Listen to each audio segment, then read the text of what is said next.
नमस्कार, मैं हूं सुधीर चौधरी और डीएनए में आपका स्वागत है। आज आंदोलन कर रहे किसानों और केंद्र सरकार के बीच एक महत्वपूर्ण बातचीत हुई है और सरकार ने किसानों के सामने ये प्रस्ताव रखा है कि वो अधिकतम 5 सदस्यों की एक कमेटी बनाए और इस कमेटी में सरकार के मंत्री भी होंगे और कृषि विशेषज्ञ भी होंगे। यानी अब ये तीनों लोग मिलकर बातचीत करेंगे, सरकार, किसान और विशेषज्ञ। आज हम ये भी समझेंगे कि क्या सरकार की ये कोशिश इस आंदोलन को समाप्त करवा पाएगी। इसके अलावा हम आपको ये बताएंगे कि जहां जहां देश विरोधी ताकतें सक्रिय होती हैं, वहां वहां जी न्यूज की एंट्री बैन क्यों हो जाती है। आपने पहले देखा होगा, ऐसा जेएनयू में हुआ, इसके बाद शाहीन बाग में हुआ और अब किसानों के आंदोलन की रिपोर्टिंग करने से भी जी न्यूज को रोका जा रहा है। आज आंदोलन में खालिस्तान की एंट्री पर सवाल पूछने वाले जी न्यूज के एक रिपोर्टर के साथ काफी धक्का मुक्की की गई और हमें आंदोलन की रिपोर्टिंग करने से रोका गया।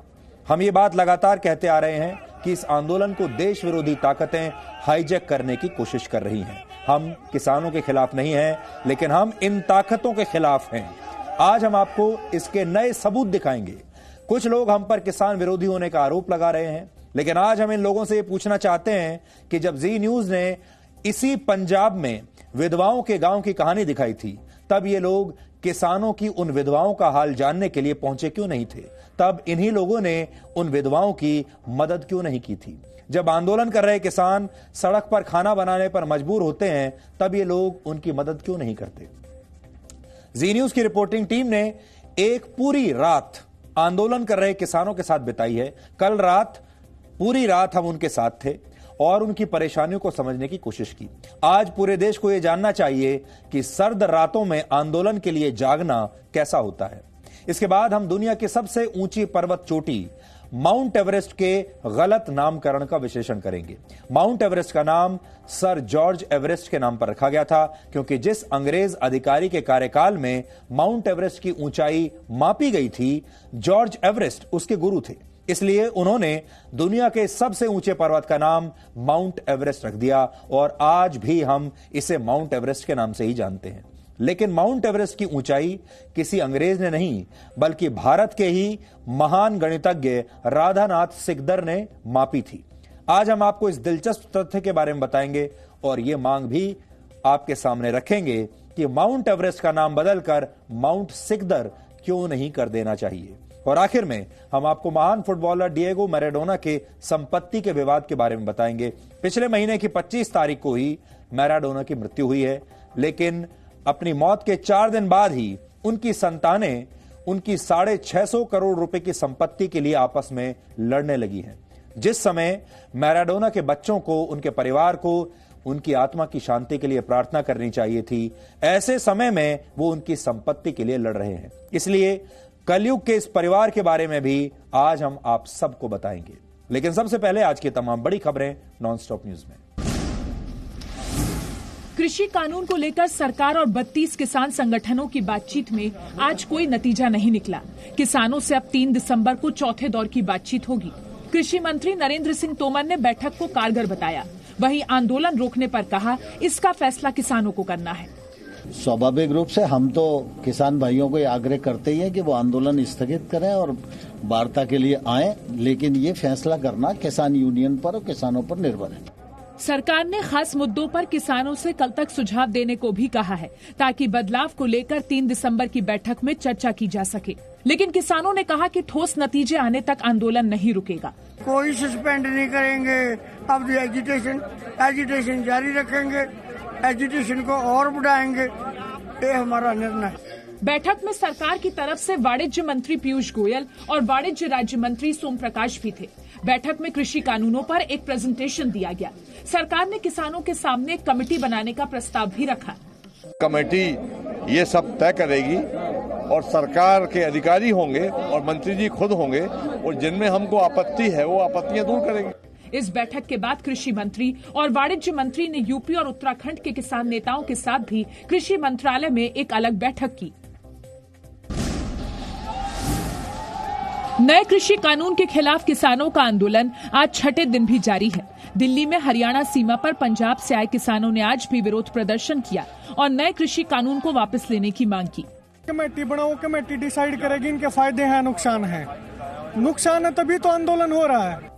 किसानों का प्रवेश रोकने के लिए हरियाणा सीमा के साथ यूपी बॉर्डर पर भी कड़ी नाकेबंदी रही।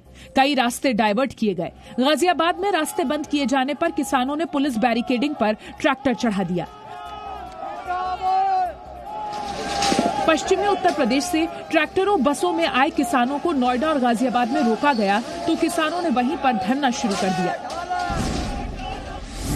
किसान आंदोलन को लेकर कनाडा के प्रधानमंत्री जस्टिन ट्रूडो की टिप्पणी पर भारत ने कड़ा विरोध दर्ज कराया है। जस्टिन ट्रूडो ने किसान आंदोलन को लेकर अपने ट्विटर अकाउंट पर एक वीडियो पोस्ट किया। This situation is concerning. Canada will always be there to defend the right of peaceful protest. We believe in the importance of dialogue, and that's why we've reached out through multiple means directly to the Indian authorities. विदेश मंत्रालय ने Justin Trudeau के बयान को गैर जरूरी और अंदरूनी मामलों में दखलंदाजी बताते हुए कहा, कनाडा के नेताओं की हमारे किसानों से संबंधित कुछ टिप्पणी देखी हैं। ये सभी टिप्पणियां भ्रामक सूचनाओं पर आधारित हैं और अनुचित हैं। ये टिप्पणियां एक लोकतांत्रिक देश के आंतरिक मामलों से संबंधित हैं।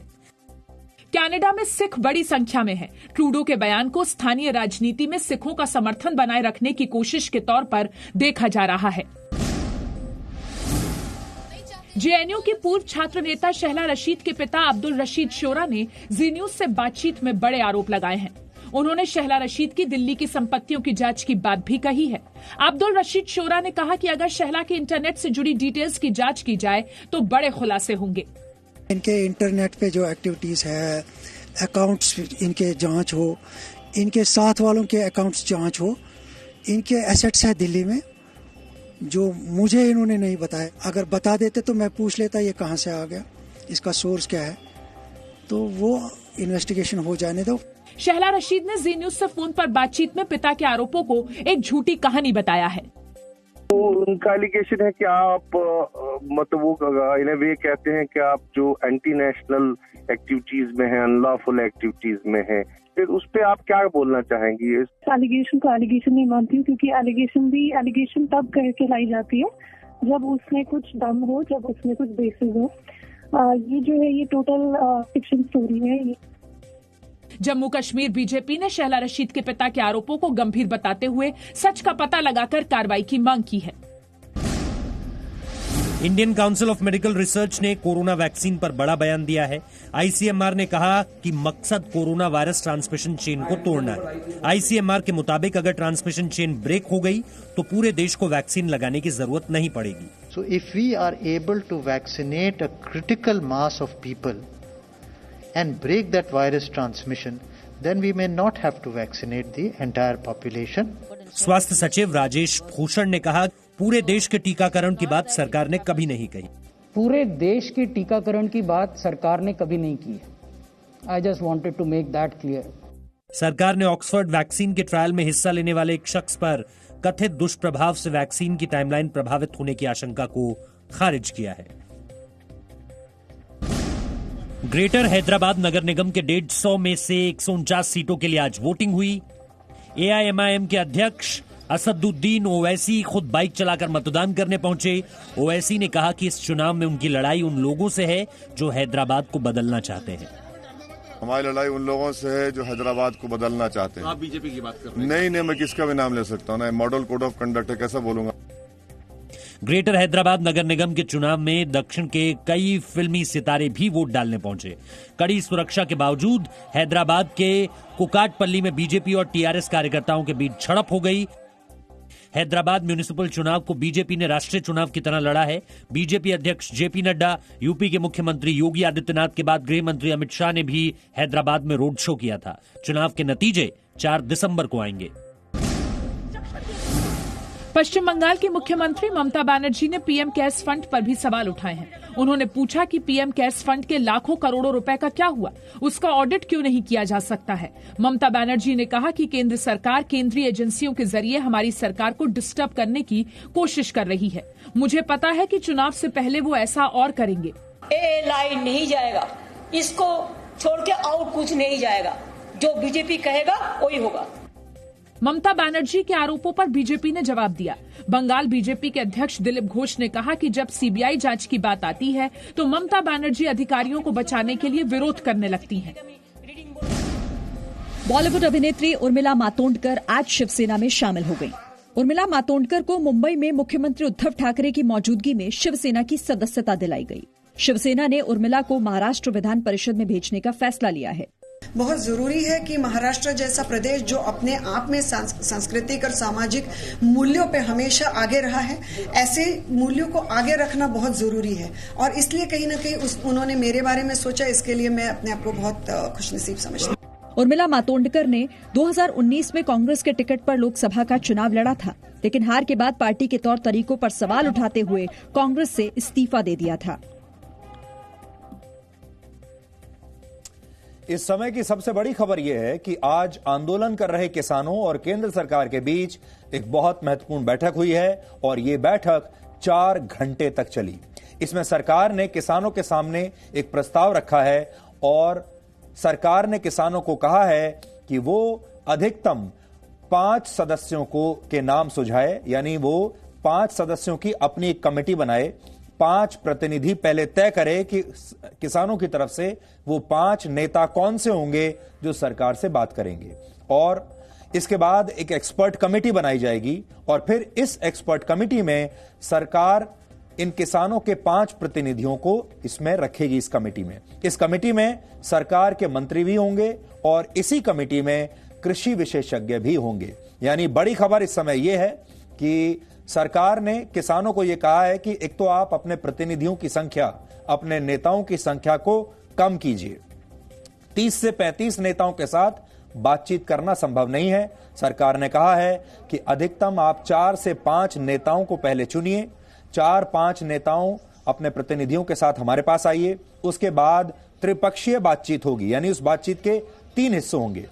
5 सदस्य अधिकतम होंगे किसानों की तरफ से, उसके बाद सरकार के प्रतिनिधि होंगे यानी सरकार के मंत्री होंगे और सरकार इस पूरी बातचीत में कृषि विशेषज्ञों को भी शामिल करना चाहती है और फिर ये तीनों लोग मिलकर यह तय करेंगे कि आगे चलकर इस कृषि कानून में क्या बदलाव करने भी हैं या नहीं करने हैं। सरकार के साथ किसानों की यह बातचीत अब पहले 3 दिसंबर को प्रस्तावित थी, लेकिन सरकार ने आज ही यानी 1 दिन पहले ही किसानों को बात करने के लिए बुला लिया। सरकार का कहना है कि बातचीत काफी अच्छी रही, जबकि किसानों ने यह कहा है कि वो 3 दिसंबर को भी एक बार फिर बातचीत के लिए जाएंगे। किसानों का यह भी कहना है कि उन्हें इस कमेटी के गठन से कोई आपत्ति नहीं है, लेकिन जब तक कमेटी किसी निष्कर्ष तक नहीं पहुंचती, किसान अपना आंदोलन ऐसे ही जारी रखेंगे। यानी कमेटी के गठन से किसान मानने वाले नहीं हैं जब तक कि कोई फाइनल नतीजे पर पहुंचते नहीं हैं। इस बातचीत में आज की जो बातचीत थी, सरकार की तरफ से 3 मंत्री शामिल हुए। इन 3 मंत्रियों के नाम हैं केंद्रीय कृषि मंत्री नरेंद्र सिंह तोमर, जाहिर है उन्हें तो होना ही था क्योंकि वो कृषि मंत्री हैं। इसके अलावा रेल मंत्री पीयूष गोयल को शामिल किया गया और केंद्रीय वाणिज्य और उद्योग राज्य मंत्री सोम प्रकाश भी इसमें शामिल थे। इस दौरान सरकार ने बाकायदा किसानों को एक प्रेजेंटेशन दी और इस प्रेजेंटेशन के जरिए समझाया कि एमएसपी और एपीएमसी को लेकर किसानों की जो चिंताएं हैं वो कैसे निराधार हैं और सरकार किसानों के हितों का पूरा ध्यान रखेगी। यानी इसमें उन्होंने बताया कि मंडी जो है, अनाज मंडी, उन्हें लेकर सरकार का क्या पक्ष है और जो एमएसपी दाम है उसको लेकर सरकार का क्या पक्ष है। इस बैठक में किसानों ने सरकार के सामने ये मांग रखी कि वो तीनों कृषि कानूनों को वापस लें और एमएसपी की लिखित गारंटी दें, जबकि सरकार ने यह कहा कि किसान जो बदलाव चाहते हैं उन्हें पॉइंट्स में लिखकर दिया जाए और इस मामले को सुलझाने के लिए एक एक्सपर्ट कमेटी का गठन किया जाए। जबकि किसानों की तरफ से 35 प्रतिनिधियों ने इस बैठक में हिस्सा लिया था। इनमें 32 अलग अलग किसान संगठनों के नेता शामिल थे। इस बैठक के बाद सरकार और किसानों की तरफ से क्या कहा गया, पहले आप वो सुनिए और इसके बाद हम आपको बताएंगे कि अभी इस आंदोलन के कितना लंबा खिंचने के आसार हैं। कह रही है कि कमेटी बनाओ, कमेटी डिसाइड करेगी इनके फायदे हैं नुकसान हैं। नुकसान है तभी तो आंदोलन हो रहा है। हम इसकी खिलाफत कर रहे हैं। कमेटी के पक्ष में नहीं है? नहीं, आंदोलन चलता रहेगा। हाँ, आंदोलन चलता रहेगा हमारा। कोई नतीजा नहीं निकला। क्या दिक्कत हो रही है? वो वार्ता से वार्ता और वार्ता करना चाहते हैं कानून पर। हम बोला है जितनी मर्जी वार्ता कर लो, हम कानून को वापस कराना चाहते हैं। कोई सस्पेंड नहीं करेंगे। अब एजिटेशन जारी रखेंगे, एजिटेशन को और बढ़ाएंगे। ये हमारा निर्णय। कमेटी तो हमारी ऑलरेडी बन चुकी है। हमारे 5 नुमाइंदे हैं जो हम चुन के लेके आए हैं, वही सरकार से बात कर रहे हैं, बाकी तो पीछे बैठे। तो इस कमेटी बनाने का तो हम लोगों ने क्लियर कर दिया है, इतने ही मेंबर बैठेंगे जितना टाइम मर्जी मीटिंग कर लो, जितने मीटिंग अलग अलग कर लो। अभी पंजाब से और स्टेटों से किसान अभी हर रोज आ रहे हैं, ये आंदोलन तो और बड़ा हो रहा है। आज केंद्र सरकार के साथ किसानों की जो बैठक हुई है, उसमें किसानों ने ये कहा कि ये कानून उनके लिए एक तरह का डेथ वारंट है, मौत का वारंट है। ये जो कानून है, किसानों ने इसे काला कानून बताया है। और किसानों का यह भी कहना है कि कमेटी का गठन तो ठीक है, लेकिन उन्हें ऐसा लगता है कि ये उन्हें टालने की कोशिश हो रही है। जबकि केंद्र सरकार का कहना है कि ये तीनों कानून किसानों के हित में है, लेकिन फिर भी अगर किसान इन कानूनों में कोई बदलाव चाहते हैं तो उन्हें लिखकर अपनी बातें सरकार के सामने रखनी होंगी। धीरे धीरे अब आंदोलनकारी दिल्ली में आने और यहां से जाने के रास्तों को घेरने लगे हैं। आशंका है कि आने वाले दिनों में बाहरी राज्यों से दिल्ली में आना और दिल्ली से बाहर जाना लोगों के लिए, आम लोगों के लिए बहुत मुश्किल हो जाएगा। एक सच ये भी है कि सरकार अब भी लगातार एमएसपी पर किसानों से फसल खरीद रही है और अब तक 29,70,000 किसान इसका लाभ उठा भी चुके हैं। वर्ष 2020-21 के लिए सरकार 60,000 करोड़ रुपए से ज्यादा की फसल इसी एमएसपी पर किसानों से खरीद भी चुकी है। इसमें से 64% धान की फसल पंजाब के किसानों से ही खरीदी गई है, जबकि 18% फसल हरियाणा के किसानों से खरीदी गई है। इसके अलावा उत्तर प्रदेश के किसानों से 7%, उत्तराखंड से 3%, तमिलनाडु से 1% और अन्य राज्यों से 2 से 5% धान की फसल सरकार ने एमएसपी पर खरीदी है। कुल मिलाकर इस साल सरकार ने गेहूं और चावल की जो कुल फसल किसानों से खरीदी है, उसमें से 82% चावल और 52% गेहूं की फसल हरियाणा और पंजाब के किसानों से ही खरीदी गई है। और इसीलिए ये आपके उस सवाल का जवाब है। बहुत सारे लोग जो पूछ रहे हैं कि ये आंदोलन हरियाणा और पंजाब में ही इतना ज्यादा क्यों जोर पकड़ रहा है, इसमें पंजाब के किसान और हरियाणा के किसान ही ज्यादा दिखाई क्यों दे रहे हैं? इसलिए क्योंकि उनका जो शेयर है वो भी सबसे ज्यादा है। इसलिए समझना थोड़ा मुश्किल हो जाता है कि जिस राज्य के किसानों को एमएसपी का सबसे ज्यादा फायदा पहले से ही मिल रहा है, वही किसान एमएसपी को लेकर इतने आशंकित क्यों हैं? क्योंकि यही वो किसान हैं जिन्होंने सबसे ज्यादा एमएसपी का लाभ उठाया है। इन किसानों की सारी आशंकाएं और मांगें पूरी तरह से गलत भी नहीं है। हम पहले भी ये कह चुके हैं कि हम बड़े जमींदार किसानों के साथ नहीं, बल्कि हम देश के उन 86% छोटे किसानों के साथ हैं जिनके पास खेती के लिए 5 हेक्टेयर जमीन से भी कम है और जो मुश्किल से अपना पेट भर पाते हैं। हम उन छोटे किसानों के साथ हैं, लेकिन फिर भी हर मुश्किल हालात में देश के 135 करोड़ लोगों का पेट भरने के लिए यही किसान फसल उगाते हैं।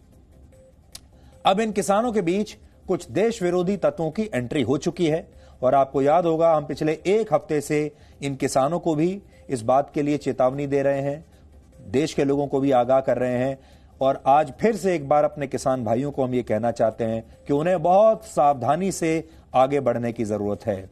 ये लोकतंत्र है, लोकतांत्रिक देश है। यहां पर विरोध प्रदर्शन करना हर किसी नागरिक का पूरा अधिकार है। उन्हें, किसानों को विरोध प्रदर्शन करने का पूरा अधिकार है, उन्हें करना भी चाहिए।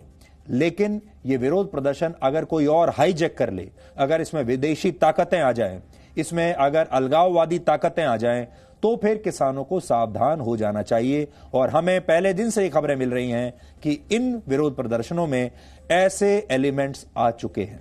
कल हमने आपको दिल्ली के सिंगू बॉर्डर पर खड़े एक ऐसे ट्रैक्टर की तस्वीरें दिखाई थी जिस पर AK-47 राइफल बनी हुई थी और खालिस्तान जिंदाबाद का नारा लिखा हुआ था। आज जब जी न्यूज की टीम इसी जगह पर एक बार फिर पहुंची और इस ट्रैक्टर को लेकर हमने सवाल किया तो हमारे रिपोर्टर का वहां विरोध शुरू हो गया और हमारी टीम को वहां से जाने पर मजबूर कर दिया गया, क्योंकि अगर हमारा रिपोर्टर वहां से बाहर नहीं निकलता तो शायद आज उसकी जान को खतरा हो सकता था।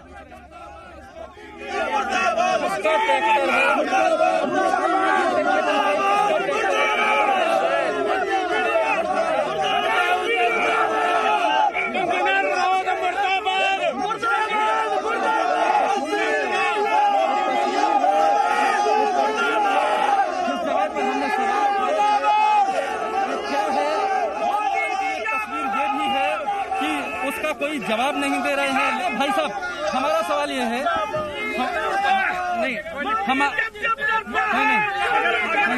कवरेज करनी है ना, जो 80 बार जो किसानों के जाने चाहिए वो तो आप करते नहीं हो, करते नहीं हो। हर चीज किसी ने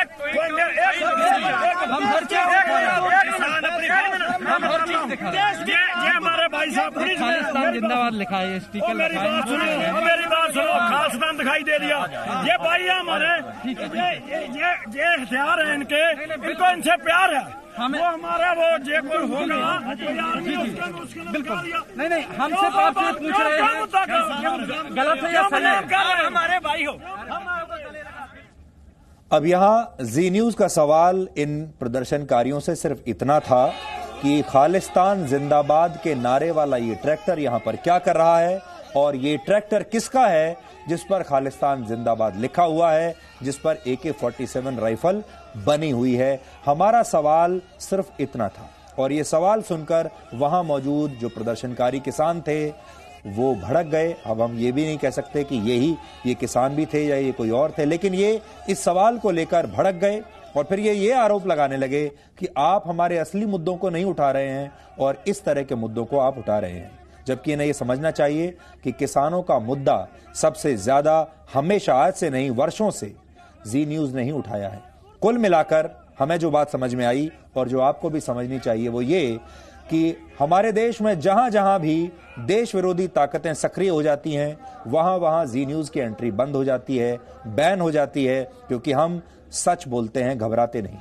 आपने देखा होगा पहले दिल्ली के जवाहरलाल नेहरू यूनिवर्सिटी में भी यही हुआ था, उसके बाद शाहीन बाग में हमारी एंट्री बंद हुई और अब किसानों के आंदोलन की रिपोर्टिंग के दौरान भी ऐसा ही हो रहा है। लेकिन ये सारे किसान ऐसा नहीं कर रहे। एक मुट्ठी भर किसान हैं जो इस खालिस्तान जिंदाबाद के नारे को लेकर बड़े इमोशनल हो जाते हैं और कहते हैं इसके बारे में हमसे सवाल मत पूछिए। इस आंदोलन में अब धीरे धीरे वो सारे चेहरे दिखाई देने लगे हैं जो किसी जमाने में शाहीन बाग में दिखाई देते थे और किसी जमाने में JNU के टुकड़े टुकड़े गैंग के साथ दिखाई देते थे। आज ये सभी लोग किसान आंदोलन का हिस्सा भी बन गए हैं और इसीलिए आज हम फिर से ये कह रहे हैं कि इस आंदोलन को हाईजैक करने की पूरी कोशिश की जा रही है। इसमें वो लोग भी शामिल हो रहे हैं जो आपको याद होगा नए नागरिकता कानून का विरोध कर रहे थे, जो शाहीन बाग में लगातार धरने पर बैठे हुए थे। इसमें JNU के छात्र संघ के लोग भी शामिल हो गए हैं और अब ये सारे लोग इन भोले भाले किसानों को ये समझा रहे हैं कि नारेबाजी कैसे करनी है, कैसे सरकार विरोधी नारे लगाने। आप एक बार खुद सुनिए।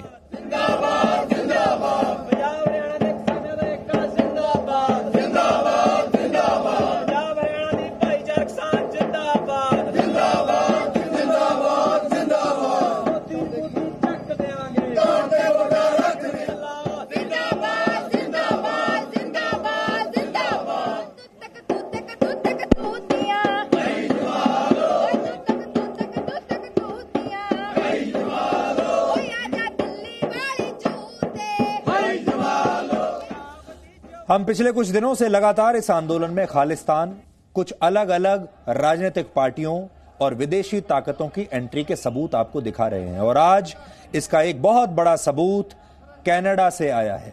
कनाडा के प्रधानमंत्री जस्टिन ट्रूडो ने यह कहा है कि उन्हें भारत में आंदोलन कर रहे किसानों की चिंता हो रही है और वो चाहते हैं कि शांतिपूर्वक प्रदर्शन करने वाले लोगों को किसी भी तरह का कोई नुकसान ना पहुंचाया जाए। पहले आप जस्टिन ट्रूडो का यह बयान सुन लीजिए और फिर हम ट्रूडो की इस तुष्टीकरण वाली राजनीति की पोल आपके सामने खोलेंगे। हम बात करेंगे कि ट्रूडो वहां कनाडा में बैठकर इन किसानों के लिए आखिर इतने परेशान क्यों हो रहे हैं। I would be remiss if I didn't start also by recognizing the news coming out of India about the protest by farmers. The situation is concerning, and we're all very worried about family and friends. I know that's the reality for many of you. Let me remind you, Canada will always be there to defend the right of peaceful protest. We believe in the importance of dialogue, and that's why we've reached out through multiple means directly to the Indian authorities to highlight our concerns. अब आप खुद सोचिए, भारत के किसान अपनी सरकार के खिलाफ आंदोलन कर रहे हैं। ये भारत का अंदरूनी मामला है, भारत के लोगों का अंदरूनी मामला है। हमारा देश एक लोकतंत्र है, हमारे देश में एक चुनी हुई सरकार है, हमारे देश में हमारा अपना प्रशासन है। हमने जैसा तय किया है उस हिसाब से हम इस देश को चला रहे हैं। हमारे देश में चुनाव होते हैं, किसानों के अपने नेता हैं, यहां पर सरकार है, बातचीत हो रही है। तो फिर जस्टिन ट्रूडो को कनाडा में बैठे हुए ये बयान देने की क्या जरूरत थी, और क्या इसे हम भारत के अंदरूनी मामलों में कनाडा का हस्तक्षेप न माने? जस्टिन ट्रूडो असल में तुष्टीकरण की राजनीति कर रहे हैं, है तो वो भी नेता ही, और उन्हें यह लगा कि वहां से बैठकर ये नेतागिरी करने में उन्हें बड़ा फायदा मिलेगा। और उस फायदा को, वो फायदा क्या है वो आप समझिए। कनाडा की कुल आबादी में करीब 4% आबादी भारतीय मूल के लोगों की है, यानी कनाडा में रहने वाले भारतीयों की संख्या लगभग 15 लाख है, और इनमें से लाखों लोगों के पास कनाडा में वोट डालने का अधिकार भी है। और इनमें भी सिखों की संख्या, सिखों की आबादी सबसे ज्यादा है, और कनाडा में सिख राजनीतिक रूप से बहुत ही प्रभावशाली माने जाते हैं, और इसीलिए जस्टिन ट्रूडो अपने इस वोट बैंक को नाराज नहीं करना चाहते। ये जो वहां पर जो प्रमुख और जो इन्फ्लुएंशियल सिख नेता हैं, वहां के जो सिख सांसद हैं, उन सब के जो तार हैं वो पंजाब से जुड़े हुए हैं। वो लोग कभी ना कभी पंजाब से ही के रहने वाले हैं, उनके परिवार आज भी पंजाब में रहते हैं, और ये सारे लोग अपने लोगों के साथ संपर्क में बने रहते हैं। और इसी वजह से जस्टिन ट्रूडो को लगा कि यह राजनीति खेलने का अच्छा मौका है। कनाडा की कुल आबादी में भारतीय मूल के लोगों की हिस्सेदारी भले ही 4% हो, लेकिन इस समय कनाडा की संसद में 22 सांसद भारतीय मूल के हैं, और इसीलिए जस्टिन ट्रूडो हांगकांग के मामले में चुप रहे, क्योंकि प्रोटेस्ट तो वहां भी हुए थे। थाईलैंड में कितने प्रोटेस्ट चल रहे हैं उस पर उन्होंने एक शब्द भी नहीं बोला। फ्रांस में प्रोटेस्ट हुए, वहां वो चुप रहे, और बांग्लादेश और पोलैंड जैसे देशों में भी इतने प्रदर्शन हाल ही में चल रहे हैं, फिर भी जस्टिन ट्रूडो ने कुछ नहीं बोला। लेकिन भारत के किसान आंदोलन में उन्होंने अपनी विशेष रुचि दिखाई है। अब आप समझ सकते हैं, जस्टिन ट्रूडो की सरकार पर खालिस्तानियों के प्रति हमदर्दी दिखाने के आरोप भी पहले लग चुके हैं। वर्ष 2018 में जब जस्टिन ट्रूडो, जब वो कनाडा के प्रधानमंत्री के तौर पर यहां आए थे, भारत आए थे, तो इस दौरान दिए गए एक डिनर में खालिस्तानी आतंकवादी को भी न्योता भेजा गया था, और दावा किया गया था कि यह आतंकवादी ट्रूडो के आधिकारिक दल का हिस्सा था। हालांकि बाद में कनाडा की सरकार ने यह सफाई दी थी कि यह आतंकवादी उनके आधिकारिक डेलीगेशन के साथ नहीं था। लेकिन जस्टिन ट्रूडो का रिकॉर्ड इस मामले में बहुत ज्यादा विश्वसनीय नहीं है। लेकिन कनाडा की सरकारों पर लंबे समय से खालिस्तानी समर्थकों के साथ बहुत नर्म रुख अपनाने के आरोप पहले भी लगते रहे हैं, और किसान आंदोलन में जस्टिन ट्रूडो का कूदना भी इसी तरफ इशारा करता है। तो ये हमने आपको बताया कि जस्टिन ट्रूडो वहां कनाडा में बैठकर हमारे देश के किसानों के लिए इतने बेचैन क्यों हो रहे हैं। भारत में करीब 15 करोड़ किसान हैं, और 24 करोड़ लोग ऐसे हैं जो किसी न किसी रूप में कृषि से जुड़े हुए हैं, और इनमें से ज्यादातर छोटे और गरीब किसान हैं। हम इन्हीं छोटे और गरीब किसानों के साथ खड़े हैं। लेकिन जो लोग आज हमें ट्रोल कर रहे हैं, वो हमारी पत्रकारिता पर सवाल उठा रहे हैं, वो खुद इन किसानों की बात कभी नहीं करते। जबकि जी न्यूज आज से नहीं, वर्षों से छोटे किसानों की समस्याओं को आपके सामने रखता आया है। फिर चाहे बात पंजाब में विधवाओं के उन गांवों की हो जहां लगभग सभी पुरुष किसानों ने आत्महत्या कर ली है, या फिर पराली की समस्या से वैज्ञानिक तरीके से निपटने वाले किसानों की कहानी हो। जी न्यूज ने किसानों की समस्याओं और उनकी कोशिशों का हर पहलू देश को दिखाया है। जो लोग हमारा विरोध कर रहे हैं, उनसे हमारा सवाल यह है कि इन लोगों को किसानों की इतनी ही चिंता है, तो फिर ये लोग पंजाब में विधवाओं के गांवों में जाकर उन महिलाओं का हालचाल कभी क्यों नहीं पूछते जिनके किसान पतियों ने कर्ज की वजह से आत्महत्या कर ली थी? ये लोग रात में सड़क पर खाना बनाने पर मजबूर किसानों की मदद के लिए कभी क्यों नहीं जाते? क्यों इसलिए नहीं जाते क्योंकि इन्हें इसमें नहीं बल्कि सिर्फ किसानों के नाम पर राजनीति करने में दिलचस्पी है। जी न्यूज हमेशा अपना कर्तव्य निभाना जानता है। हमारी रिपोर्टिंग ने आंदोलन कर रहे किसानों के साथ एक पूरी रात बिताई कल और यह समझने की कोशिश की कि इतनी ठंड में ये किसान खुद को आंदोलन के लिए कैसे तैयार करते हैं और इनकी असली समस्याएं क्या हैं। और इसके लिए हमारे जी न्यूज के जो रिपोर्टर हैं उन्होंने कल की रात पूरी रात इन प्रदर्शनकारी किसानों के साथ बिताई है। यह रिपोर्ट दिखाने से पहले हमें प्रसिद्ध कवि सुदामा पांडे उर्फ धूमिल की एक कविता याद आ रही है जिसका शीर्षक है रोटी और संसद। इसमें वो कहते हैं, एक आदमी रोटी बेलता है, एक आदमी रोटी खाता है, एक तीसरा आदमी भी है जो न रोटी बेलता है न रोटी खाता है, वो सिर्फ रोटी से खेलता है। मैं पूछता हूं ये तीसरा आदमी कौन है? मेरे देश की संसद मौन है। 70 साल से देश की संसद इन सवालों पर मौन रही है कि वो तीसरा आदमी कौन है। लेकिन हमने सर्द रातों में सड़क पर रोटियां बेल रहे किसानों से ही इस सवाल का जवाब जानने की कोशिश की और इस दौरान हमें क्या पता चला वो आज आपको हमारी ये ग्राउंड रिपोर्ट देखकर समझ में आ जाएगा।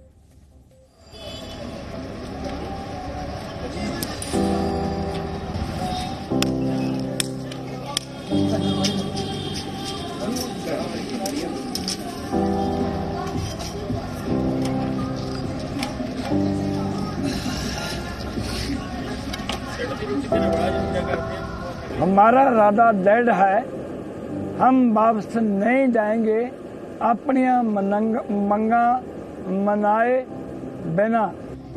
पहले चूल्हा जलाया गया और फिर किसानों ने रोटियां बनानी शुरू कर दी।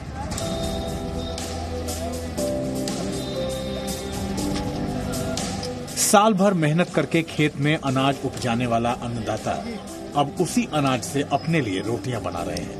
लकड़ी भी गिल्ली है, लकड़ियां सूखी नहीं है इसलिए आग सही से जल नहीं रही और कुछ रोटियां जल भी गई, लेकिन बनाने वालों का जोश कम नहीं है। वाहेगुरु वाहे खालसा वाहेगुरु जी की फतेह। रात के करीब 9 बजे हैं। कुछ किसान खाना बना रहे हैं, साथ ही दिन भर हुए प्रदर्शन की बातें भी हो रही हैं। किसान एक दूसरे से ये भी पूछ रहे हैं कि सरकार उनकी मांगे कब मानेगी। सारे पिंडा चों बुढ़ियां कहंदियां हुण कित्थे जवाब नहीं। दिल्ली और हरियाणा के बीच टिकरी बॉर्डर सील है। यहाँ पर किसानों का प्रदर्शन चल रहा है।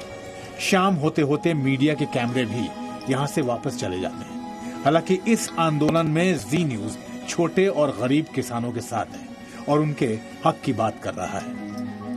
ये प्रदर्शन चलते चलते दिल्ली तक पहुंच गया है। अभी हम टिकरी बॉर्डर पर हैं, जो कि बहादुरगढ़ के पास है। हरियाणा और दिल्ली का बॉर्डर है। यहां पर किसानों ने डेरा लगा रखा है और यहां पर प्रदर्शन किया जा रहा है। वो जाना चाह रहे हैं दिल्ली, लेकिन उन्हें यहां पर रोका जा रहा है। मीडिया भी उनको काफी कवर कर रहा है, लेकिन जी न्यूज की टीम पहुंची है प्रदर्शन के बाद किन हालातों में किसान रह रहे हैं उनको जानने के लिए। जी न्यूज की टीम ने प्रदर्शन कर रहे किसानों की मुश्किलों को समझने की कोशिश की और पूरी रात किसानों के साथ ही बिताई। आंदोलन कर रहे किसान अपने अपने गुटों में बैठकर अगले दिन की रणनीति बनाते हैं। कुछ घंटे बीत चुके हैं। इस बीच खाना बनकर तैयार हो गया। कई रोटियां अध पकी हैं, लेकिन किसानों ने दाल और अचार के साथ इन्हीं रोटियों को खाकर अपनी भूख मिटाई। आंदोलन कर रहे किसानों को डर है कि सरकार एमएसपी यानी न्यूनतम समर्थन मूल्य की व्यवस्था खत्म करने वाली है। हालांकि सरकार कहती है कि ऐसा कुछ भी नहीं है। साडी फसल इत्थों जाके किसान बिहार दे विच बेचदे, होर सूबिਆਂ ਦੇ ਵਿੱਚ ਵੇਚਦੇ, ਫਿਰ ਤਾਂ ਮੋਦੀ ਸਾਹਿਬ ਦੀ ਗੱਲ ਇਹ ਹੋ ਸਕਦੀ ਸੀ ਵੀ ਦੇਖੋ ਸਾਡੀ ਜਿਹੜੀ ਸਰਕਾਰੀ ਰੇਟ ਹੈ ਇੱਥੇ 1888 ਝੋਨੇ ਦਾ ਰੇਟ ਹੈ ਪੰਜਾਬ ਦੇ ਵਿੱਚ ਹਰਿਆਣੇ ਦੇ, ਕਿਸਾਨ ਉਧਰ ਵੇਚ ਰਹੇ ਨੇ 3800 ਨੂੰ, ਕਿਉਂਕਿ ਜਿਹੜੀਆਂ ਦੀਆਂ ਫਸਲਾਂ ਨੂੰ ਉਹਨਾਂ ਦੇ ਪੂਰੇ ਭਾਅ ਨਹੀਂ ਦਿੱਤੇ ਜਾਂਦੇ। ਉਹਨਾਂ ਦੇ ਉੱਤੇ ਪਾਉਣ ਵਾਲੇ ਖਰਚੇ ਨੇ ਜਿਹੜੇ ਉਹਨਾਂ ਦੇ ਦੁੱਗਣੇ ਤਿੱਗਣੇ ਰੇਟ ਕੀਤੇ ਹੋਏ ਨੇ, ਜਿਹੜੇ ਕਿ ਸਰਕਾਰ ਦੀ ਫਸਲ ਦੇ ਮੁਤਾਬਕ ਨਹੀਂ ਮਿਲਦੇ। ਦਿਨੋਂ ਦਿਨ ਘਟਦੇ ਕਾਰਨ घर दियां तंगियां टोटियां कबीलदारियां जे फसल हो ਉਹਦੇ ਨਾਲ ਹੀ ਚੱਲਣਗੀਆਂ ਸਾਰੀਆਂ, ਉਹ ਪੂਰਾ ਹੁੰਦੇ ਨੇ। ਇਸ ਕਰਕੇ ਦਿਨੋਂ ਦਿਨ ਸਰਕਾਰ ਦੀਆਂ ਗਲਤ ਨੀਤੀਆਂ ਗਲਤ ਕਾਨੂੰਨ ਜਿਹੜੇ ਘੜੇ ਜਾਂਦੇ ਨੇ ਕਿਸਾਨਾਂ ਤੇ ਉਹਦਾ ਕਾਰਨ ਖੁਦਕਸ਼ੀਆਂ ਦਾ ਤੁਸੀਂ ਦੇਖ ਰਹੇ ਹੋ ਦੌਰ ਬਹੁਤ ਵਧਿਆ ਹੋਇਆ ਦਿਨੋਂ ਦਿਨ। ਰਸਤੇ ਦੇ ਵਿੱਚ ਕਿੰਨੀਆਂ ਮੁਸ਼ਕਲਾਂ ਦਾ ਸਾਹਮਣਾ ਕਰਨਾ ਪਿਆ, ਉਹਨਾਂ ਮੁਸ਼ਕਲਾਂ ਨੂੰ ਦਬਦਿਆਂ ਹੋਇਆਂ ਅਸੀਂ ਦਿੱਲੀ ਦੇ ਵਿੱਚ ਆਪਣੀਆਂ ਮੰਗਾਂ ਮਨਾਉਣ ਲਈ ਦਾਖਲ ਹੋਏ ਆ। ਸਰਕਾਰ ਭਾਵੇਂ ਕਿੰਨਾ ਯਤਨ ਕਰ ਲੇ, ਅਸੀਂ ਆਪਣੀਆਂ ਮੰਗਾं मनाने तक वापस नहीं जाना। आजादी के बाद से भारत में किसानों पर सिर्फ राजनीति होती रही है। इसी का नतीजा है कि दिल्ली की इस ठंड में भी पंजाब के किसान सड़कों पर प्रदर्शन के लिए बैठे हुए हैं। सानू जो भी करना पवे असी अपनी कणक बीज के अपने बच्चों ਨੂੰ देख रेख दे के आए हैं भी ये करना बहुत करना काम दी ਸਾਂਭ ਸੰਭਾਲ ਕਰਨੀ ਹੈ। ਬੱਚਿਆਂ ਦੀ ਯਾਦ ਬਹੁਤ ਆਉਂਦੀ ਹੈ, ਬੱਚਿਆਂ ਦਾ ਫੋਨ ਬਾਰ-ਬਾਰ ਆਉਂਦਾ ਵੀ ਕਿੰਨਾ ਚਿਰ ਲੱਗੂ। ਅਸੀਂ ਬੱਚੇ ਨੂੰ ਇਹੀ ਕਹਿ ਕੇ ਆਏ। ਪਿਤਾ ਜੀ ਗੁਰੂ ਘਰ ਸੇਵਾ ਕਰਦੇ ਜੀ, ਇੱਕ ਬੱਚਾ ਜੀ 10ਵੀਂ ਚ ਪੜਦਾ ਜੀ, ਘਰ ਮਿਸਤਰੀ ਲੱਗਿਆ ਹੋਇਆ ਜੀ, ਪਰ ਜ਼ਰੂਰੀ ਇਹ ਸੀ ਵੀ ਇਹ ਸੰਘਰਸ਼ ਜ਼ਰੂਰੀ ਲੜਨਾ। ਹਾਂਜੀ ਘਰ ਬਣਾ ਰਹੇ ਹਾਂ ਤੇ ਵੀ ਇਹ ਕੰਮ ਸਭ ਤੋਂ ਵੱਡਾ ਹੈ ਜੀ। ਘਰ ਵੀ ਫੇਰ ਹੀ ਬਣਨਗੇ ਜੇ ਜ਼ਮੀਨਾਂ ਬਚਣਗੀਆਂ ਜੀ, ਅੱਗੇ ਵੀ ਕਰਾਂਗੇ ਵੀ ਕੀ ਜੀ। ਸਾਡਾ ਕਿੱਤਾ ਹੀ ਖੇਤੀ ਹੈ ਜੀ, ਜੇ ਅਸੀਂ ਨਹੀਂ ਵੀ ਪੜਦੇ ਅਸੀਂ ਬੱਚੇ ਨੂੰ ਕਹਿੰਦੇ ਨੇ ਵੀ ਖੇਤੀ ਕਰ ਲੈ ਜੀ, जी साडी खेती बागी जी साडे बच्चे करनगे की। एक रात किसानों के साथ जो बाकी मीडिया नहीं दिखा रहा वो दिखाने के लिए हम यहां पहुंचे थे और उनके हालात दिखाने के लिए पहुंचे थे जो किसान यहां प्रदर्शन करने के लिए आए। हमने दिखाया कि किस तरह किन हालातों में वो लोग यहां पर जमे हुए हैं अपने परिवारों को छोड़कर। किसानों के इस हालात के लिए वो नेता भी जिम्मेदार है जिन्होंने किसानों को नए कृषि कानून के बारे में समझाने के बदले कई और अफवाहें फैला दी।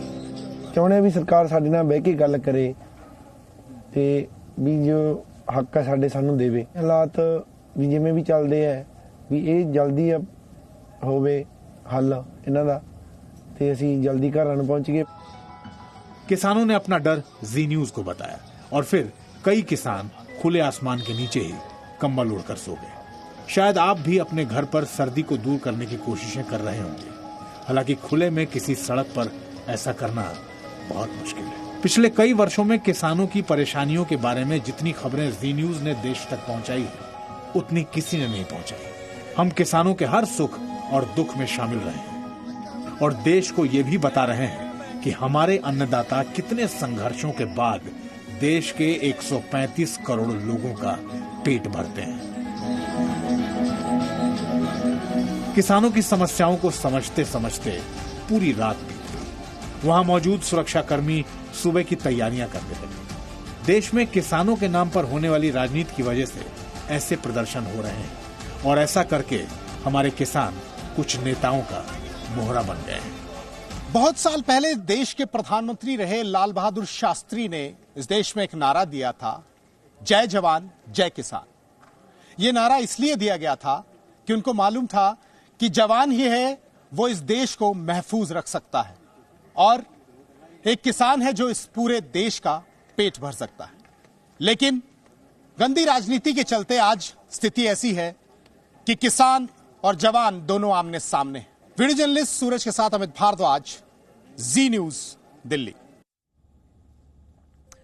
अब क्या आपके मन में यह सवाल नहीं आ रहा कि हर दिन हजारों किसान आंदोलन कर रहे हैं तो फिर इस समय इनके खेतों में काम कौन कर रहा होगा?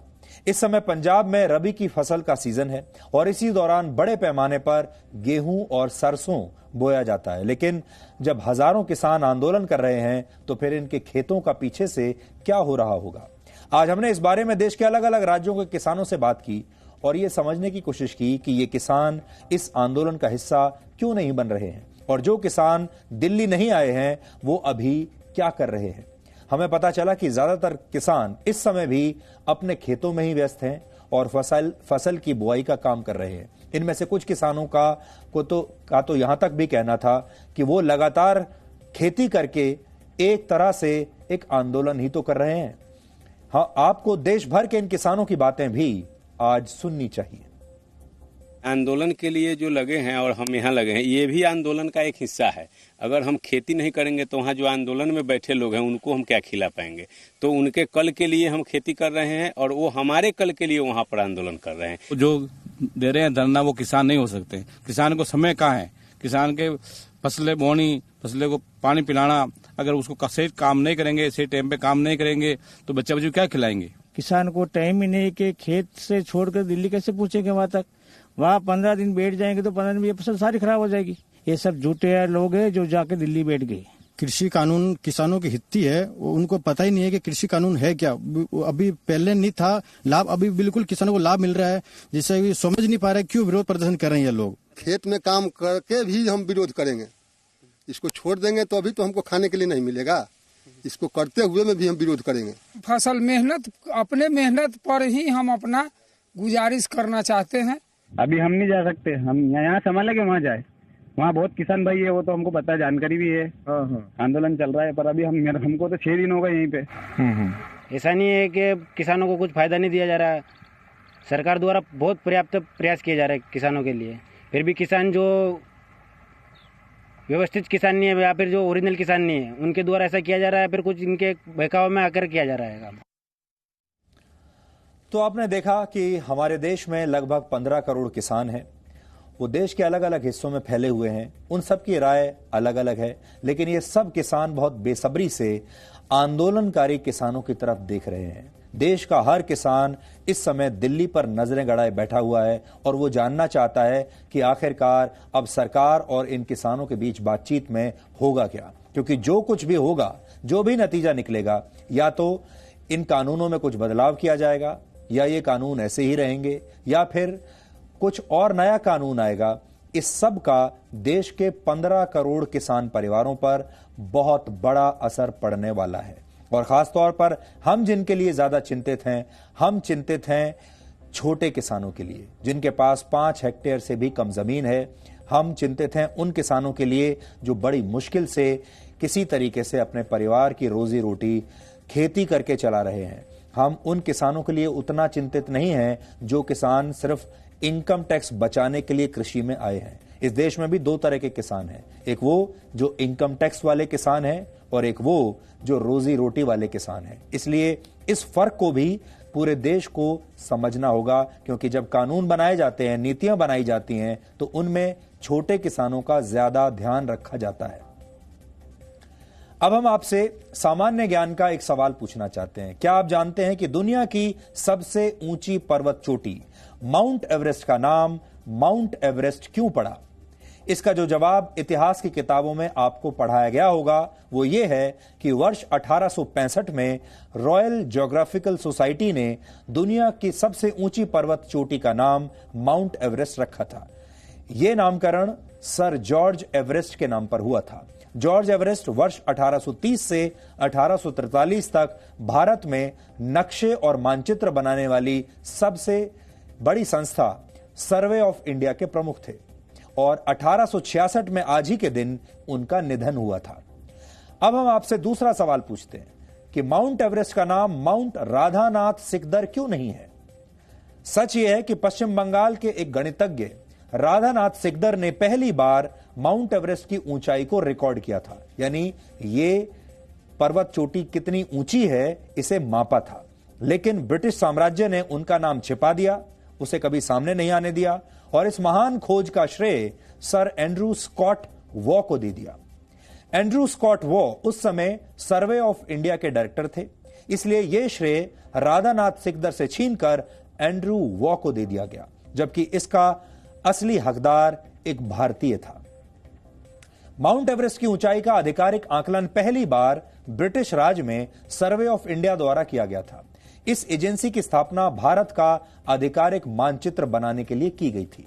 वर्ष 1830 में sir George Everest survey of India के डायरेक्टर बने थे और वर्ष 1831 में उन्होंने पश्चिम बंगाल के गणितज्ञ राधानाथ सिकदर को सर्वे ऑफ इंडिया में कंप्यूटर के पद पर नियुक्त किया था। उस समय कंप्यूटर का आविष्कार नहीं हुआ था, सारी गणनाएं लोग आदमी ही किया करते थे और ऐसे लोगों को सर्वे ऑफ इंडिया में कंप्यूटर कहा जाता था। यानी गणना करने वाला जो व्यक्ति है, कंप्यूट करने वाला जो व्यक्ति है, उसे कंप्यूटर कहा जाता था। आज के जमाने में हो सकता है आपको लगता हो कि कंप्यूटर तो वो कंप्यूटर होता है जो जिस पर आप काम करते हैं, लेकिन उस जमाने में इंसान ही कंप्यूटर हुआ करता था, क्योंकि कंप्यूटर का मूल काम गणना करना होता है और जो इंसान गणना का काम करता है उसे कंप्यूटर कहते थे। वर्ष 1830 के दशक में सर्वे ऑफ इंडिया की टीम हिमालय पर्वत श्रृंखला के बहुत करीब पहुंच गई थी। उस समय कंचनजंगा पर्वत के शिखर को ही दुनिया की सबसे ऊंची पर्वत चोटी माना जाता था। इसके बाद वर्ष 1852 में राधानाथ सिकदर ने पीक 15 नामक एक पर्वत शिखर को मापने का काम शुरू किया। पहले इसे माउंट एवरेस्ट नहीं कहते थे, इसे कहते थे पीक 15, और उन्होंने पीक 15 की ऊंचाई मापनी शुरू की। उस समय माउंट एवरेस्ट को इसी नाम से जाना जाता था। तब विदेशियों को नेपाल की सीमा में दाखिल होने की इजाजत नहीं थी। कोई भी विदेशी नेपाल के अंदर प्रवेश नहीं कर सकता था। एक विशेष उपकरण की मदद से राधानाथ सिकदर ने पीक 15 की ऊंचाई 8,839 मीटर रिकॉर्ड की थी। सर्वे ऑफ इंडिया के तत्कालीन डायरेक्टर एंड्रयू स्कॉट वॉ ने 4 वर्षों तक राधानाथ सिकदर के आकलन की जांच की। Andrew Scott survey of India के पूर्व डायरेक्टर सर जॉर्ज एवरेस्ट के साथ काम कर चुके थे और वो उन्हें अपना गुरु मानते थे, उनसे बहुत प्रभावित थे। इसलिए उन्होंने पीक 15 पर्वत शिखर का नाम माउंट एवरेस्ट रखने का प्रस्ताव ब्रिटेन की रॉयल ज्योग्राफिकल सोसाइटी को भेज दिया। यानी राधानाथ सिकदर से माउंट एवरेस्ट की आधिकारिक ऊंचाई मापने का श्रेय छीन लिया गया और दुनिया के सबसे ऊंचे पर्वत शिखर का नामकरण एक अंग्रेज के नाम पर कर दिया गया। और हम आज भी आजाद भारत का नागरिक होने के बावजूद हम इसे माउंट एवरेस्ट के नाम से ही जानते हैं, लिखते हैं, और इसमें हमें कभी कोई परेशानी नहीं। कभी किसी ने यह नहीं कहा कि इसे हम माउंट एवरेस्ट क्यों कहें। ब्रिटिश सरकार ने इस जानकारी को छुपाने की पूरी कोशिश की। इसके बावजूद राधानाथ सिकदर की महान खोज को छिपाया नहीं जा सका, क्योंकि जैसा हम भी हमेशा कहते हैं, सत्य जो है उसे आप ज्यादा दिनों तक छिपा नहीं सकते। वर्ष 1966 में Indian journal of history of science में भी राधानाथ सिकदर की सफलता के बारे में जानकारी दी गई। यह एक साइंस जर्नल है और पहली बार वर्ष 1966 में यह प्रकाशित हुआ था। इस जर्नल के मुताबिक राधानाथ सिकदर वर्ष 1849 में सर्वे ऑफ इंडिया के चीफ कंप्यूटर पद पर पहुंचे थे और इस काम में दूसरे लोगों की भी थोड़ी बहुत भूमिका रही, लेकिन इसके केंद्र में राधानाथ सिकदर ही थे। हैरान करने वाली बात यह भी है कि नेपाल और तिब्बत की सीमा पर मौजूद माउंट एवरेस्ट का नाम तिब्बती भाषा में चोमो लुंगमा है। यानी जो तिब्बत के लोग हैं वो इसे चोमो लुंगमा कहते हैं। नेपाल के लोग इसे सागर माथा के नाम से जानते हैं। अब आप सोच लीजिए, नेपाल के लोग इसे अलग नाम से पुकारते हैं, सागर माथा के नाम से। तिब्बत के लोग अलग नाम से पुकारते हैं, लेकिन पूरी दुनिया में यह माउंट एवरेस्ट के नाम से ही प्रसिद्ध है। हालांकि जॉर्ज एवरेस्ट ने खुद कभी भी हकीकत में माउंट एवरेस्ट को देखा तक नहीं था। हालांकि अब भी इस गलती को सुधारना मुमकिन है और माउंट एवरेस्ट का नाम बदलकर माउंट राधानाथ सिकदर अब भी किया जा सकता है। और आज हम यही कहानी लेकर आप सबके सामने इसलिए आए हैं क्योंकि हम औपचारिक रूप से आप सब लोगों के सामने ये मांग उठाना चाहते हैं कि अब समय आ गया है जब माउंट एवरेस्ट का नाम बदल देना चाहिए। दुनिया भर में पर्वत शिखरों का नाम रखने की कोई एजेंसी नहीं है, लेकिन अगर भारत सरकार चाहे तो नेपाल, चीन और यूनेस्को के साथ मिलकर वो माउंट एवरेस्ट का नाम बदलने की कोशिश कर सकती है। औपचारिक रूप से भी माउंट एवरेस्ट नेपाल और तिब्बत की सीमा पर स्थित है। इस समय तिब्बत पर चीन का कब्जा है और नाम बदलने के लिए इन देशों की सहमति जरूरी होगी। माउंट एवरेस्ट नेपाल के सागर माथा नेशनल पार्क में मौजूद है और ये एक यूनेस्को वर्ल्ड हेरिटेज साइट है। यानी माउंट एवरेस्ट का नाम बदलने के लिए यूनेस्को की सहमति भी जरूरी है। हालांकि ऐसा करने के लिए सबसे पहले भारत सरकार को एक अंतर्राष्ट्रीय कूटनीतिक शुरुआत करनी होगी और यह प्रयास भी अपने आप में माउंट एवरेस्ट की चढ़ाई जितना ही मुश्किल होगा, लेकिन यह प्रयास जरूर शुरू करना चाहिए। अब हम आपको माउंट एवरेस्ट के बारे में कुछ दिलचस्प बातें बताना चाहते हैं। माउंट एवरेस्ट को वैसे तो दुनिया का सबसे ऊंचा पर्वत कहा जाता है, आप सब जानते हैं, आपने पढ़ा होगा। पर्वतों की ऊंचाई का आकलन समुद्र की सतह से उसकी ऊंचाई के आधार पर किया जाता है, लेकिन अगर किसी पर्वत के आधार से उसके शिखर तक की ऊंचाई मापी जाए तो माउंट एवरेस्ट सबसे ऊंचा पर्वत नहीं है। बेस यानी आधार से चोटी तक की ऊंचाई के नजरिए से अमेरिका के हवाई का माउना किया दुनिया का सबसे ऊंचा पर्वत माना जाता है।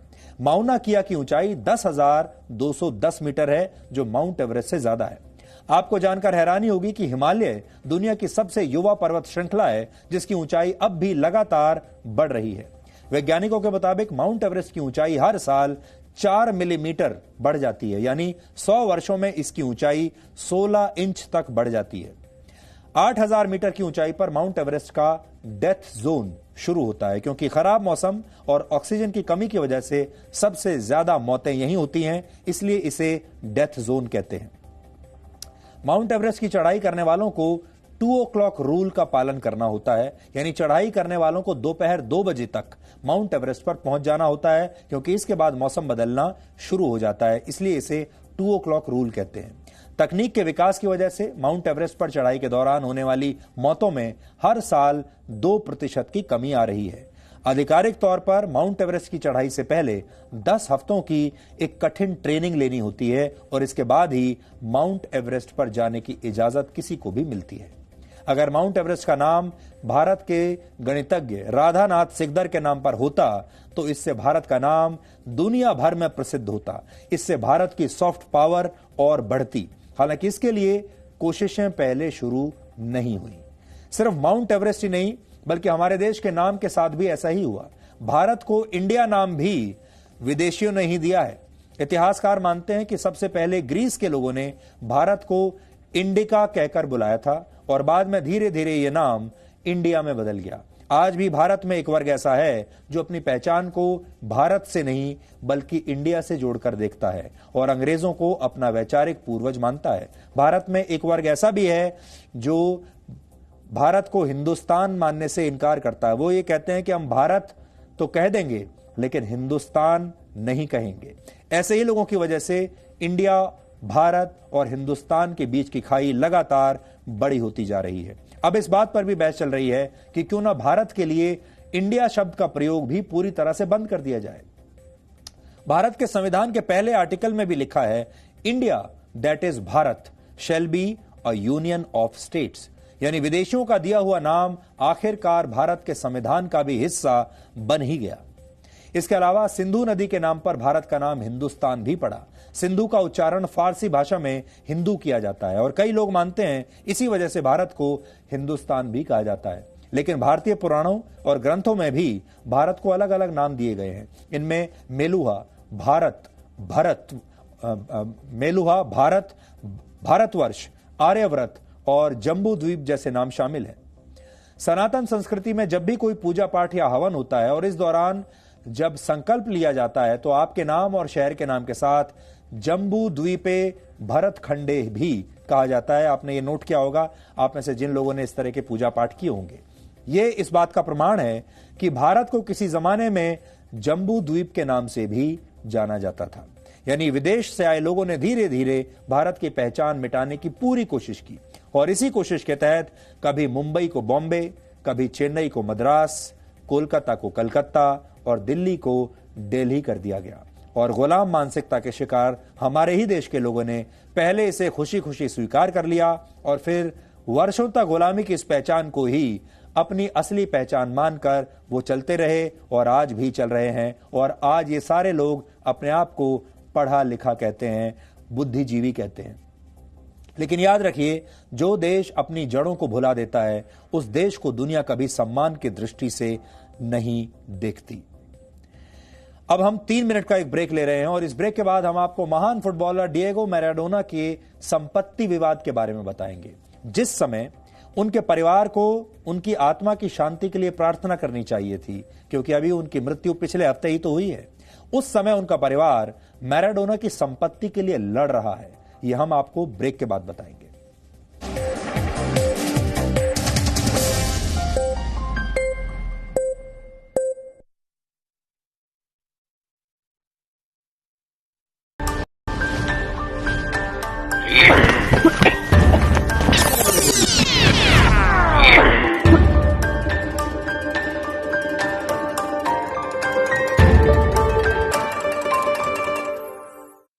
एक साल पहले ग्रेजुएशन कंप्लीट करा था।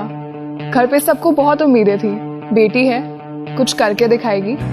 काफी इंटर्नशिप्स भी करी थी कॉलेज में, प्लेसमेंट भी हो ही चुका था, लेकिन कोविड के आते ही सब।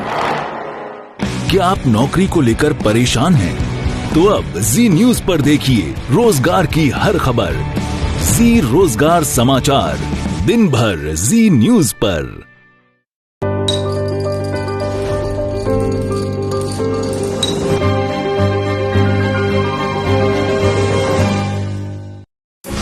कोविड काल में क्या आप नौकरी को लेकर परेशान हैं? तो अब जी न्यूज पर देखिए रोजगार की हर खबर।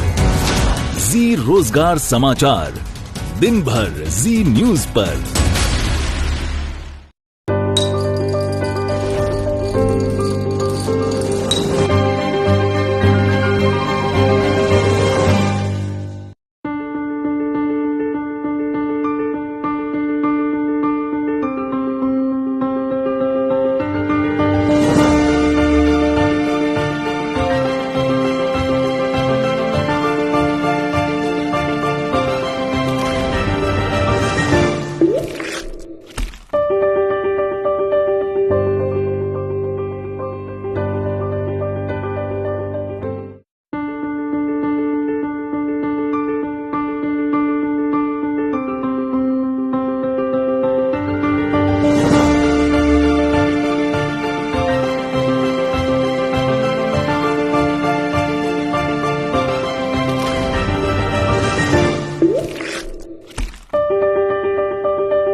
MBA का रिजल्ट आया तो मेरे फैमिली मेंबर्स बहुत खुश थे, सपने जैसे उड़ान ही भरने वाले थे, लेकिन अचानक कोरोना ने सब रोक दिया। क्या आप नौकरी को लेकर परेशान हैं? तो अब जी न्यूज पर देखिए रोजगार की हर खबर। जी रोजगार समाचार, दिन भर जी न्यूज पर।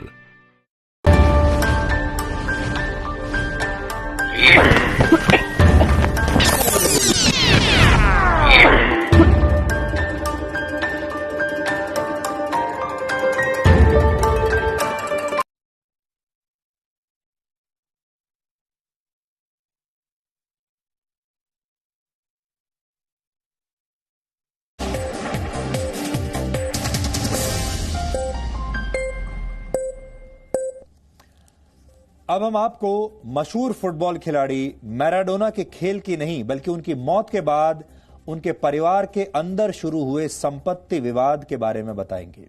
मैराडोना के नाम पर करीब 650 करोड़ रुपए की संपत्ति है। मैराडोना के वकीलों का कहना है कि संपत्ति विवाद की लड़ाई अभी लंबी चलने वाली है।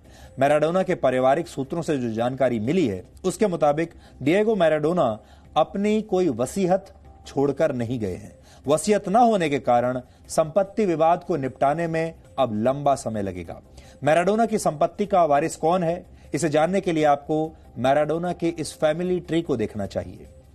वैसे तो डिएगो मैराडोना ने अपने जीवन में सिर्फ एक ही शादी की थी, जिससे उनकी 2 बेटियां हैं, लेकिन इसके अलावा भी मैराडोना ने बाद में 3 और बच्चों को अपना लिया था।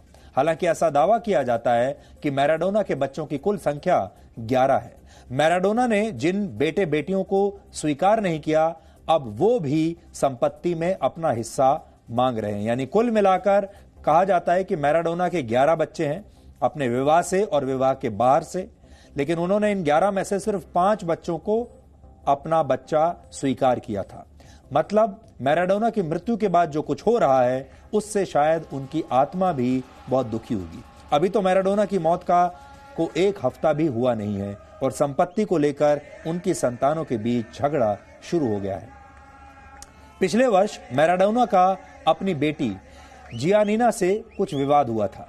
तब मैराडोना ने यह धमकी दी थी कि वो अपनी सारी संपत्ति को डोनेट कर देंगे, यानी दान कर देंगे, अपने बच्चों को कुछ नहीं देंगे। मैराडोना के इस बयान से ऐसा लगता है कि उन्होंने अपना ये मन बना लिया था कि वो अपने पैसे को खर्च कर देंगे या फिर उसे दान कर देंगे, लेकिन अपने परिवार को नहीं देंगे। हालांकि अर्जेंटीना के कानून के मुताबिक वहां का कोई भी नागरिक अपनी संपत्ति का सिर्फ 5वां हिस्सा ही दान कर सकता है और 2/3 संपत्ति को उसे अपनी पत्नी या बच्चों को देना जरूरी है, अनिवार्य है। मतलब मैराडोना जिस संपत्ति को दान कर देना चाहते थे वो अर्जेंटीना के कानून के हिसाब से संभव नहीं था। डिएगो मैराडोना का विवादों से रिश्ता कभी खत्म नहीं हुआ। अपने बेहतरीन खेल के साथ वो विवादों में भी हमेशा घिरे रहे। अब अपनी मृत्यु के बाद भी मैराडोना अपनी संपत्ति का ऐसा खुला मैदान छोड़कर गए हैं जिसके लिए उनके बच्चों की टीम ही एक दूसरे के खिलाफ मैदान में उतर गई है। 25 नवंबर को डिएगो मैराडोना की हार्ट अटैक से मौत हुई थी, लेकिन अब उनकी मौत पर भी विवाद शुरू हो गया है। अर्जेंटीना की पुलिस ने मैराडोना के डॉक्टर लियोपोल्डो लोकी के खिलाफ इलाज में लापरवाही की जांच शुरू कर दी है। पुलिस ने डॉक्टर के घर और उसके क्लिनिक पर छापेमारी भी की है। मैराडोना की बेटियों ने यह आरोप लगाया है कि उनके पिता को सही दवाई और सही इलाज नहीं दिया गया और इसी वजह से उनकी मौत हो गई। मैराडोना के वकील ने भी इस मामले की पूरी जांच की मांग की है और वकील ने आरोप लगाया है कि हार्ट अटैक के बाद मैराडोना के घर एम्बुलेंस पहुंचने में भी 30 मिनट की देरी हुई, वरना वो बच जाते। हालांकि डॉक्टर लुके, जो कि उनके डॉक्टर थे जिन्होंने इलाज किया था, वो इन आरोपों को गलत बता रहे हैं। उनका कहना है कि मैराडोना का इलाज वो जितना बेहतर हो सकता था उतना उन्होंने किया। मैराडोना को वो एक मरीज नहीं बल्कि एक पिता की तरह मानते थे। डॉक्टर लुके ने मैराडोना के साथ अपनी एक तस्वीर भी सोशल मीडिया पर पोस्ट की है। यह तस्वीर 12 नवंबर की है और इस तस्वीर में मैराडोना काफी खुश दिख रहे हैं। उनके सिर पर एक पट्टी बंधी हुई है और 3 नवंबर को मैराडोना की ब्रेन सर्जरी हुई थी। डिएगो मैराडोना अपने जमाने के सबसे महंगे फुटबॉलर थे।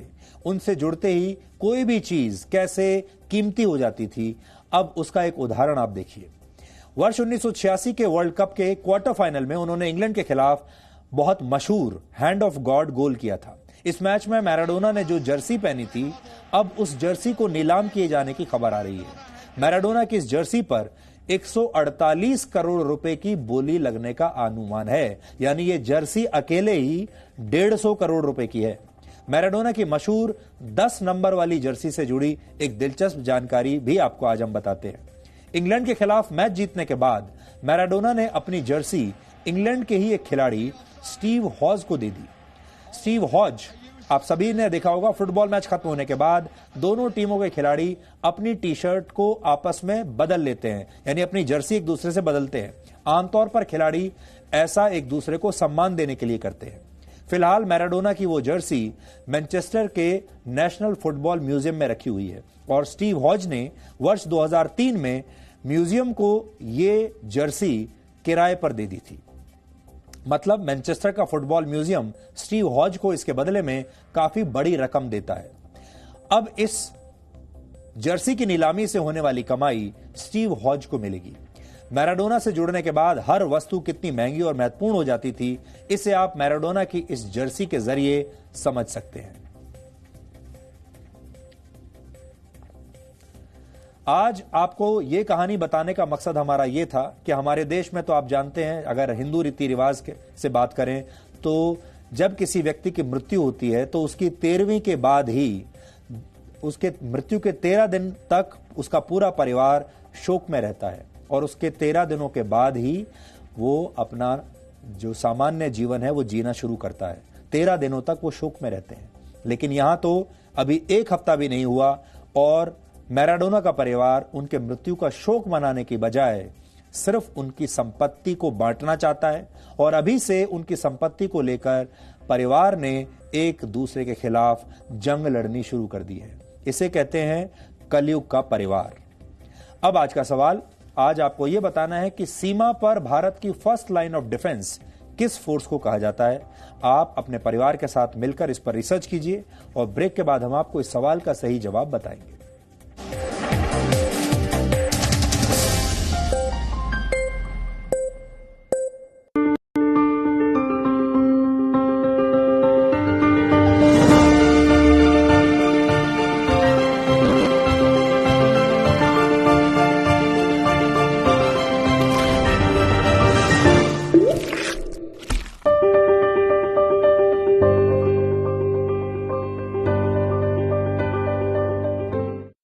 एमबीए का रिजल्ट आया तो मेरे फैमिली मेंबर्स बहुत खुश थे। सपने जैसे उड़ान ही भरने वाले थे, लेकिन अचानक कोरोना ने सब रोक दिया। क्या आप नौकरी को लेकर परेशान हैं? तो अब जी न्यूज पर देखिए रोजगार की हर खबर। जी रोजगार समाचार। दिन भर जी न्यूज पर।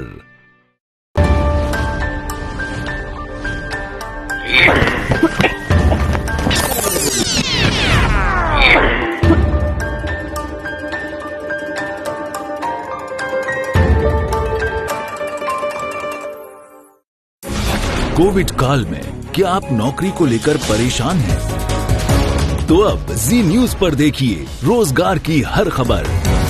जी रोजगार समाचार, दिन भर जी न्यूज पर।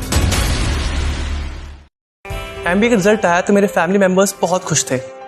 सपने जैसे उड़ान ही भरने वाले थे, लेकिन अचानक कोरोना ने सब रोक दिया। क्या आप नौकरी को लेकर परेशान हैं?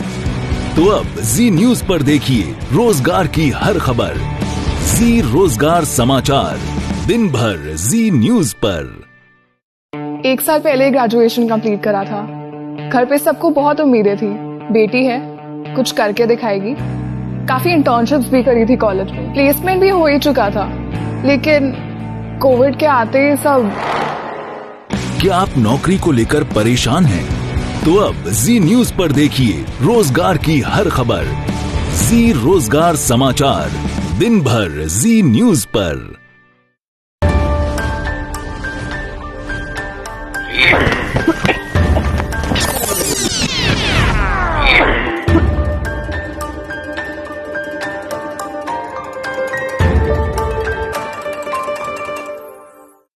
एक साल पहले ग्रेजुएशन कंप्लीट करा था।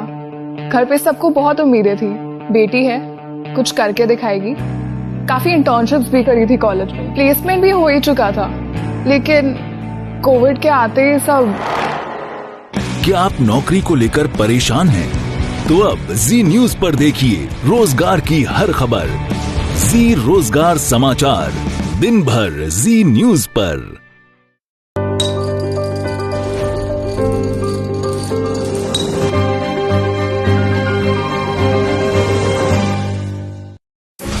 कोविड काल में क्या आप नौकरी को लेकर परेशान हैं? तो अब जी न्यूज पर देखिए रोजगार की हर खबर। जी रोजगार समाचार, दिन भर जी न्यूज पर।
एमबीए का रिजल्ट आया तो मेरे फैमिली मेंबर्स बहुत खुश थे। सपने जैसे उड़ान ही भरने वाले थे, लेकिन अचानक कोरोना ने सब रोक दिया। क्या आप नौकरी को लेकर परेशान हैं? तो अब जी न्यूज पर देखिए रोजगार की हर खबर। जी रोजगार समाचार, दिन भर जी न्यूज पर।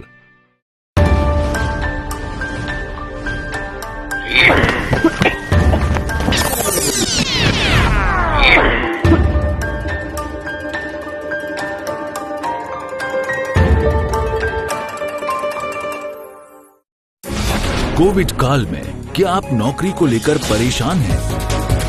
तो अब जी न्यूज पर देखिए रोजगार की हर खबर। जी रोजगार समाचार, दिन भर जी न्यूज पर। एमबीए का रिजल्ट आया तो मेरे फैमिली मेंबर्स बहुत खुश थे। सपने जैसे उड़ान ही भरने वाले थे, लेकिन अचानक कोरोना ने सब रोक दिया।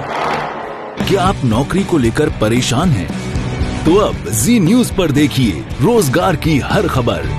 जी रोजगार समाचार, दिन भर जी न्यूज पर।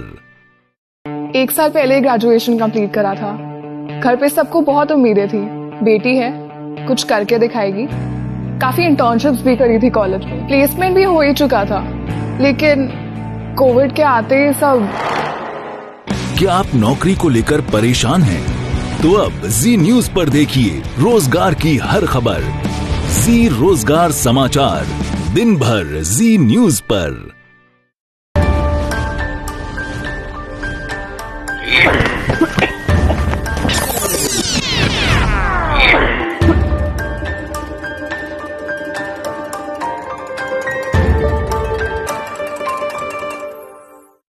एक साल पहले ग्रेजुएशन कंप्लीट करा था।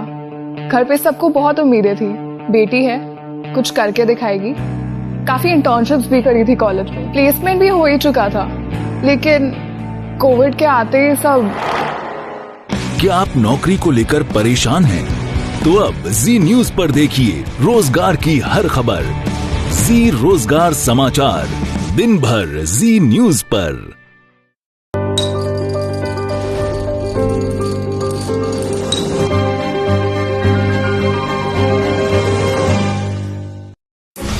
कोविड काल में क्या आप नौकरी को लेकर परेशान हैं? तो अब जी न्यूज पर देखिए रोजगार की हर खबर। जी रोजगार समाचार, दिन भर जी न्यूज पर।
MBA का रिजल्ट आया तो मेरे फैमिली मेंबर्स बहुत खुश थे। सपने जैसे उड़ान ही भरने वाले थे, लेकिन अचानक कोरोना ने सब रोक दिया। क्या आप नौकरी को लेकर परेशान हैं? तो अब जी न्यूज पर देखिए रोजगार की हर खबर। जी रोजगार समाचार, दिन भर जी न्यूज पर।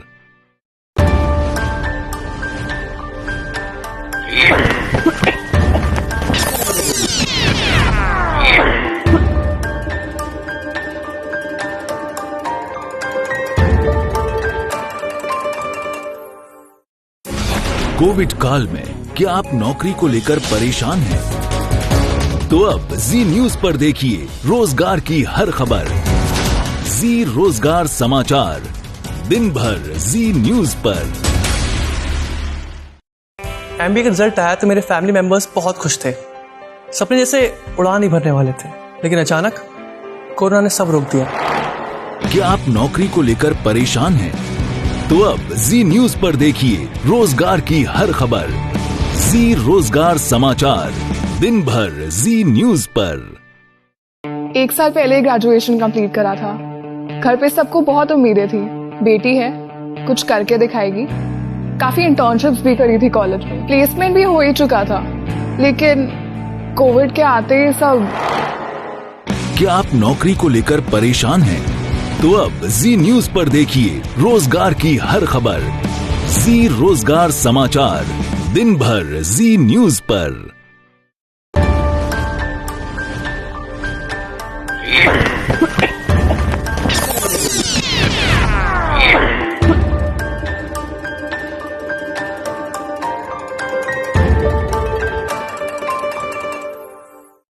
एक साल पहले ग्रेजुएशन कंप्लीट करा था। घर पे सबको बहुत उम्मीदें थी, बेटी है, कुछ करके दिखाएगी। काफी इंटर्नशिप्स भी करी थी कॉलेज में, प्लेसमेंट भी हो ही चुका था, लेकिन कोविड के आते ही सब। क्या आप नौकरी को लेकर परेशान हैं? तो अब जी न्यूज पर देखिए रोजगार की हर खबर। जी रोजगार समाचार, दिन भर जी न्यूज पर।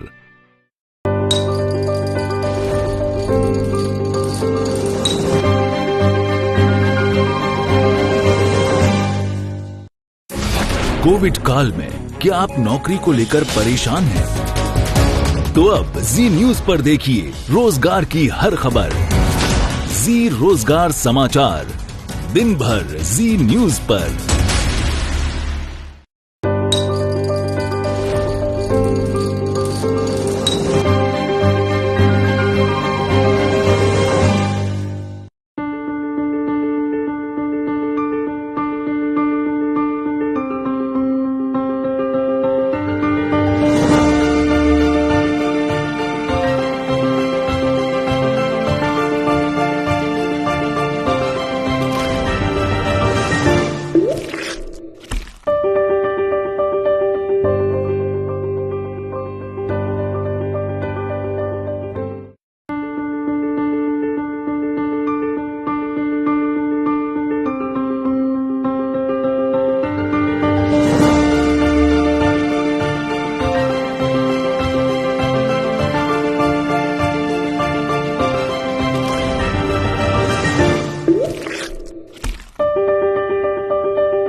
एमबीए का रिजल्ट आया तो मेरे फैमिली मेंबर्स बहुत खुश थे।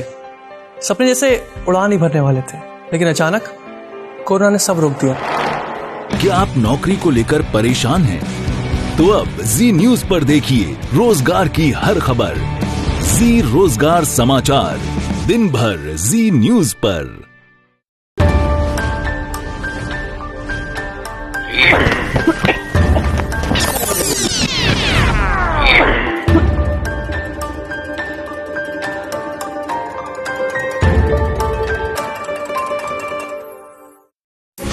कोविड काल में क्या आप नौकरी को लेकर परेशान हैं? तो अब जी न्यूज पर देखिए रोजगार की हर खबर। जी रोजगार समाचार, दिन भर जी न्यूज पर। एमबीए का रिजल्ट आया तो मेरे फैमिली मेंबर्स बहुत खुश थे। सपने जैसे उड़ान ही भरने वाले थे, लेकिन अचानक कोरोना ने सब रोक दिया। क्या आप नौकरी को लेकर परेशान हैं? तो अब जी न्यूज पर देखिए रोजगार की हर खबर। जी रोजगार समाचार, दिन भर जी न्यूज पर। 1 साल पहले ग्रेजुएशन कंप्लीट करा था।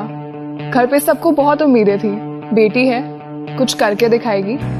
काफी इंटर्नशिप्स भी करी थी कॉलेज में, प्लेसमेंट भी हो ही चुका था, लेकिन कोविड के आते सब। क्या आप नौकरी को लेकर परेशान हैं? तो अब जी न्यूज पर देखिए रोजगार की हर खबर। जी रोजगार समाचार, दिन भर जी न्यूज पर।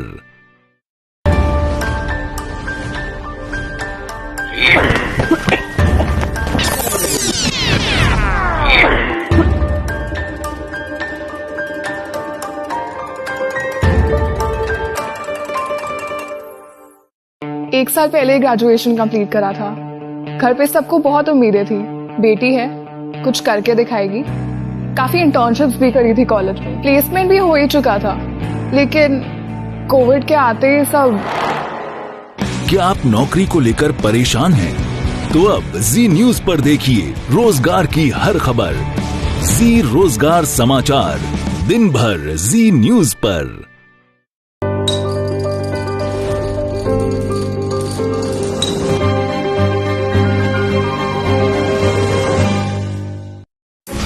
कोविड काल में क्या आप नौकरी को लेकर परेशान हैं? तो अब जी न्यूज पर देखिए रोजगार की हर खबर। जी रोजगार समाचार, दिन भर जी न्यूज पर।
एमबीए का रिजल्ट आया तो मेरे फैमिली मेंबर्स बहुत खुश थे।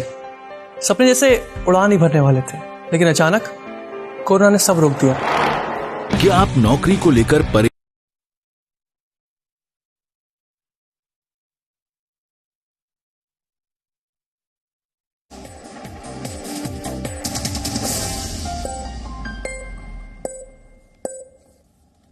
और अब आखिर में देखते हैं कि आज के इतिहास में क्या लिखा है। आज बीएसएफ का 56वां स्थापना दिवस है। वर्ष 1965 में आज ही के दिन सीमा सुरक्षा बल यानी बॉर्डर सिक्योरिटी फोर्स का गठन हुआ था। बीएसएफ का गठन शांति काल में भारत की अंतर्राष्ट्रीय सीमाओं पर लगातार निगरानी रखने और सीमा पर होने वाली तस्करी और घुसपैठ को रोकने के लिए किया गया था। हमारी सीमाओं की सुरक्षा करने वाली बीएसएफ भारत की 7 सेंट्रल आर्म्ड पुलिस फोर्सेज में से एक है। बीएसएफ को फर्स्ट लाइन ऑफ डिफेंस भी कहा जाता है और वर्ष 1965 में बीएसएफ की शुरुआत 25 बटालियंस के साथ की गई थी और आज इसमें 192 बटालियंस हैं। भारत के अंतर्राष्ट्रीय सीमा के लगभग 6000 किलोमीटर के हिस्से की सुरक्षा बीएसएफ के कंधों पर है। वर्ष 1963 में आज ही के दिन उत्तर पूर्वी राज्य नागालैंड भारत का 16वां राज्य बन गया था। इसी के साथ कोहिमा को नागालैंड की राजधानी घोषित किया गया था और वर्ष 1947 में आजादी के बाद नागालैंड असम का हिस्सा हुआ करता था। इसके बाद जुलाई 1960 में तत्कालीन प्रधानमंत्री जवाहरलाल नेहरू और नागा पीपल्स कन्वेंशन के नेताओं के बीच 16 पॉइंट्स का एक एग्रीमेंट बना और नागालैंड को भारत का नया राज्य घोषित कर दिया गया। वर्ष 1964 में आज ही के दिन मशहूर वैज्ञानिक जेबीएस हाल्डेन का निधन भुवनेश्वर में हुआ था। हाल्डेन भारतीय मूल के ब्रिटिश वैज्ञानिक थे और उन्होंने फिजियोलॉजी, जेनेटिक्स और इवोल्यूशनरी बायोलॉजी में बहुत बड़ा योगदान दिया था। उन्होंने अपने रिसर्च पेपर में मैमल्स यानी स्तनधारी जीवों के बीच मौजूद जेनेटिक संबंधों के बारे में दुनिया को बताया था। हाल्डेन पॉपुलेशन जेनेटिक्स की नींव रखने वाले शुरुआती वैज्ञानिकों में से एक थे। पॉपुलेशन जेनेटिक्स का मतलब होता है जेनेटिक्स का वो क्षेत्र जो अलग अलग जनसंख्या और उनके बीच जेनेटिक्स डिफरेंसेस की स्टडी करता है। खास बात यह है कि जेबीएस हाल्डेन ने अपने शरीर को अपनी मृत्यु के बाद मेडिकल स्टडी के लिए दान कर दिया था ताकि वो मृत्यु के बाद भी विज्ञान के काम आ सकें। और जैसा कि हमने आपको बताया, वर्ष 1866 में आज ही के दिन ज्योग्राफर सर जॉर्ज एवरेस्ट का निधन लंदन में हुआ था। जॉर्ज एवरेस्ट वर्ष 1830 से 1843 तक सर्वेयर जनरल ऑफ इंडिया रहे। वर्ष 1865 में इन्हीं के नाम पर रॉयल ज्योग्राफिकल सोसाइटी ने दुनिया के सबसे ऊंचे पर्वत शिखर का नाम माउंट एवरेस्ट रखा था। इससे पहले माउंट एवरेस्ट को पीक 15 के नाम से जाना जाता था। माउंट एवरेस्ट की ऊंचाई का आधिकारिक आकलन पहली बार ब्रिटिश राज में सर्वे ऑफ इंडिया द्वारा किया गया था। तब इसकी आधिकारिक ऊंचाई 8,848 मीटर मानी गई थी। और आज वर्ल्ड एड्स डे है। एड्स की रोकथाम के लिए लोगों में जागरूकता बढ़ाने के लिए वर्ष 1987 से यह दिन मनाया जाता है। जून 1981 में पहली बार एड्स की बीमारी दुनिया के सामने आई थी। तब अमेरिका में एक रिपोर्ट प्रकाशित हुई थी जिसमें कैलिफोर्निया के 5 पुरुषों में एक नए तरह के निमोनिया के लक्षण पाए गए थे। जांच के बाद पता चला कि यह निमोनिया नहीं बल्कि एड्स था। विश्व स्वास्थ्य संगठन के मुताबिक आज दुनिया भर में करीब 3 करोड़ 80 लाख लोग एड्स से पीड़ित हैं। वर्ष 2020 के आंकड़ों के मुताबिक भारत में लगभग 21 लाख लोग HIV पॉजिटिव हैं। दुनिया में एड्स का पहला मामला आने के बाद से लगभग 39 वर्ष अब बीत चुके हैं। हालांकि अब तक एड्स की वैक्सीन बनाने में कोई सफलता नहीं मिली है, जबकि कोरोना महामारी शुरू होने के बाद 1 साल में ही कोरोना वैक्सीन लगभग तैयार हो चुकी है। तो डीएनए में आज इतना ही। अब आपसे हमारी मुलाकात होगी कल रात 9 बजे। तब तक आप खुश रहिए, सुरक्षित रहिए, स्वस्थ रहिए और याद रखिए, बदलाव हमेशा बुरा नहीं होता, लेकिन परिवर्तन का विरोध इसे कई बार कष्टदायक बना देता है। नमस्कार।